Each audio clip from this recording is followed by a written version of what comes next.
Hi everyone, GPSTR PSTR big update ಸರ್ಕಾರದಿಂದ ತಿಳಿಸ್ಕೊಡ್ತೀವಿ. ಆ ಚಾನಲ್ಗೆ ಸಬ್ಸ್ಕ್ರೈಬ್ ಆಗಿ. ಕ್ಷೇತ್ರ ಶಿಕ್ಷಣಾಧಿಕಾರಿಗಳು ಹಗರಿಬೊಮ್ಮನಹಳ್ಳಿ, ಜಿಲ್ಲೆ ವಿಜಯನಗರ.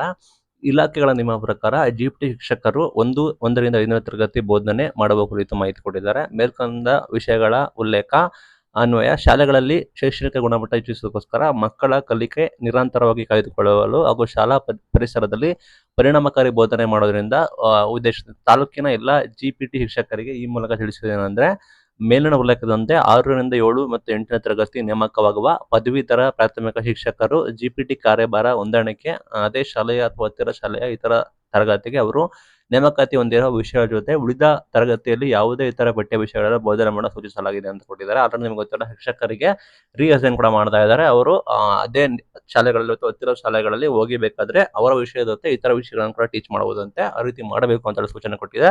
ಬಿಕಾಸ್ ಶಿಕ್ಷಕರಿಗೆ ಕೊರತೆ ಇದೆ, ಸಮಸ್ಯೆ ಕೂಡ ಆಗ್ತಿದೆ. ಇಲ್ಲಿ ಸುಮ್ಮನೆ ಜೋಕ್ ಮಾಡ್ತಾರೆ ಅಷ್ಟೇ. ಶೈಕ್ಷಣಿಕ ಗುಣಮಟ್ಟ ನಾವು ಕಲಿಕಾ ಹೆಚ್ಚಳ ಮಾಡ್ತೀವಿ ಅಂತ. ಬಟ್ ಇಲ್ಲಿ ಸಾಕಷ್ಟು ಹುದ್ದೆಗಳು ಖಾಲಿ ಇರುವ ಕಾರಣ ಶಿಕ್ಷಕರ ಕೊರತೆ ಕೂಡ ಹೀಗಾಗಿ ಏನ್ ಮಾಡ್ತಾ ಇದ್ದಾರೆ ಅಂದ್ರೆ, ಇಲ್ಲಿ ಶಾಲಾ ಪರಿಸರಕ್ಕೆ ತಕ್ಕಂತೆ PST ಶಿಕ್ಷಕರ ಕೊರತೆ ಇದ್ದಲ್ಲಿ ಅಂತ ಶಾಲೆಗಳಲ್ಲಿ ಕೂಡ GPT ಶಿಕ್ಷಕರು ಕೂಡ ಹೋಗಿ ಟೀಚ್ ಮಾಡಬಹುದು. 1ರಿಂದ 5ನೇ ತರಗತಿ ಬೋಧನೆಯನ್ನು ಬಂದ್ಬಿಟ್ಟು ಕಡ್ಡಾಯವಾಗಿ ಕೊಡಬಹುದು ಅಂತ ಕೂಡ ಹೇಳಿದ್ದಾರೆ. ಅಂತಹ GPT ಶಿಕ್ಷಕರಿಗೆ 1ರಿಂದ 5ನೇ ತರಗತಿ ನಿಯಮಿತವಾಗಿ ಪಾಠ ಬೋಧನೆ ಎಲ್ಲ ಕೂಡ ಮಾಡಿ ನಂತರ ಅದನ್ನ ಸರಿಪಡಿಸಬೇಕು ಅಂತ ಕೂಡ ಹೇಳಿದ್ದಾರೆ. ಇಂತಹ ಶಾಲೆಗಳಲ್ಲಿ ಮುಖ್ಯ ಗುರುಗಳು GPT ಶಿಕ್ಷಕರನ್ನ 1ರಿಂದ 5 ತರಗತಿಗೆ ಬೋಧನೆ ಮಾಡಲು ಕ್ರಮ ಕೈಗೊಳ್ಳಬೇಕು ಅಂತ ಕೂಡ ಹೇಳಿದ್ದಾರೆ. ಸಿಂಪಲ್ ಮ್ಯಾಟ್ರು, ಇಲ್ಲಿ ಎಲ್ಲಿ ಶಿಕ್ಷಕರಿಗೆ ಬರ್ತಾ ಇದೆ ಅಲ್ಲಿ ರಿವಿಷನ್ ಕೂಡ ಮಾಡ್ತಾರೆ. ಶಿಕ್ಷಕರನ್ನ 1ರಿಂದ 5ನೇ ತರಗತಿ ಕೂಡ ಟೀಚಿಂಗ್ ಮಾಡಿ, ನಿಮ್ಮ ವಿಷಯ ಎಲ್ಲ ನಿಮ್ಮ ವಿಷಯಕ್ಕೆ ಸಂಬಂಧಿಸಿದ ವಿಷಯಗಳನ್ನು ಕೂಡ ಟೀಚಿಂಗ್ ಮಾಡಿ, ಎಲ್ಲೆಲ್ಲಿ ಹತ್ತಿರ ಶಾಲೆಗಳು ಕೂಡ ಇದಾವೆ, ಎಲ್ಲೆಲ್ಲಿ ಶಿಕ್ಷಕರ ಹುದ್ದೆಗಳು ಖಾಲಿ ಇದಾವೆ ಅದನ್ನ ಟೀಚ್ ಮಾಡಿ ಅಂತ ಹೇಳ್ತಿದ್ದಾರೆ. ನೋಡಿ, ಒಂದು ಬಿಗ್ ಅಪ್ಡೇಟ್ ಕೂಡ ಬಂದಿದೆ. ನಿಮಗೆ ಶಿಕ್ಷಕರಿಗೆ ನಿಮಗೆ ನೇಮಕಾತಿ ಕೊರತೆ ಕೂಡ ಇರೋದನ್ನ ಅದನ್ನ ಹೇಗೆ ನಿಭಾಯಿಸಬೇಕು ಅನ್ನೋದನ್ನ ಸರ್ಕಾರ ಕೊಡಿದ್ದು ಅನ್ಕೊಡ್ತೀನಿ.